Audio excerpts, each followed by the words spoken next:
Hi friends, നമുക്കിന്നൊരു കോവയ്ക്ക അച്ചാർ ഉണ്ടാക്കാം. ഞാൻ ഈ വലിപ്പമുള്ള കോവയ്ക്ക ഏകദേശം ഒരു 30 എണ്ണം ഇങ്ങനെ ചെറുതായിട്ട് അരിഞ്ഞിട്ടുണ്ട്. അതിനെ രണ്ടായിട്ടൊന്ന് മുറിച്ചിട്ട് ചെറിയ പീസസ് ആയിട്ട് ഇങ്ങനെ കട്ട് ചെയ്ത് വെച്ചിട്ടുണ്ട്. ഇതിനകത്ത് നമുക്ക് കുറച്ച് ഉപ്പിടാം.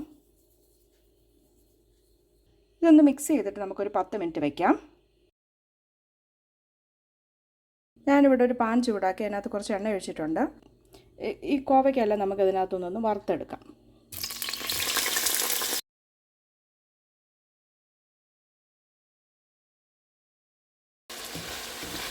മീഡിയം ടു ഹൈ ഫ്ലെയിമിൽ വെച്ച് നമുക്കിതൊരു 3/4 ഭാഗം വേകുന്നവരെ കുക്ക് ചെയ്തെടുക്കാം.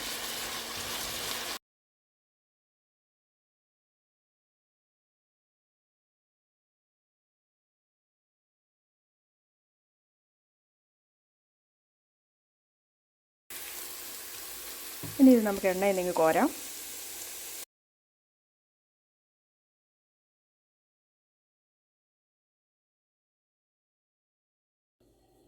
ഇനി ഈ എണ്ണയിലോട്ട് നമുക്ക് കുറച്ച് കടുക് പൊട്ടിക്കാം. അതുപോലെ തന്നെ ഒരു 1/4 ടീസ്പൂൺ ഉലുവ. കടുക് പൊട്ടി തുടങ്ങുമ്പോൾ ഏകദേശം ഒരു 15 വലിയ വെളുത്തുള്ളി നീളത്തിലരിഞ്ഞതാണ്. ഒന്ന് വഴറ്റാം. വെളുത്തുള്ളിയൊക്കെ ഏകദേശം നന്നായിട്ട് വഴന്നിട്ടുണ്ട്.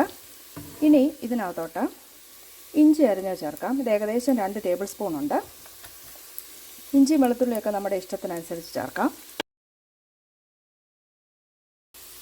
ഇനി ഇതിനകത്തോട്ട് 2-3 തണ്ട് കറിവേപ്പില ചേർത്ത് നന്നായിട്ടൊന്ന് മിക്സ് ചെയ്യാം.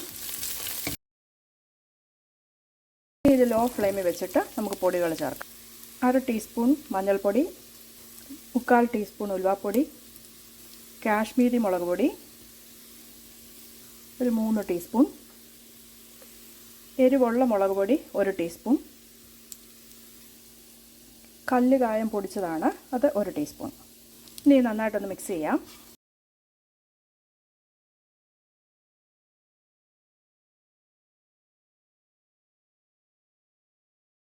ഇനി ഇതിനകത്തോട്ട് നമുക്ക് കോവയ്ക്ക വറുത്തത് ചേർക്കാം.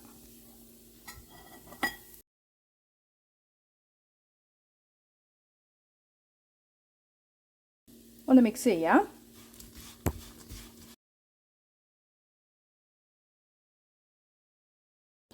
ഇനി ഇതിനകത്തോട്ട് ഒരു 1/4 കപ്പ് ആപ്പിൾ സിഡാർ വിനെഗറും 1/4 കപ്പ് വെള്ളവും കൂടെ ചേർക്കാം.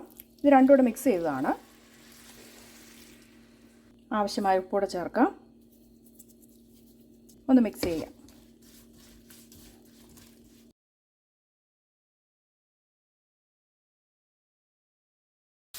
ഒരു 1/4 കപ്പ് വെള്ളം കൂടെ ചേർക്കാം.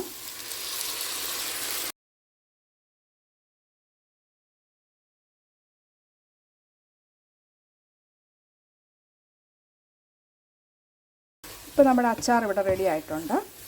ഇനി നമുക്ക് ഫ്ലെയിം ഓഫ് ചെയ്യാം. ചൂടാറിയ ശേഷം നമുക്കൊരു ബോട്ടിലോട്ട് മാറ്റാം. Thank you for watching. Try it and enjoy.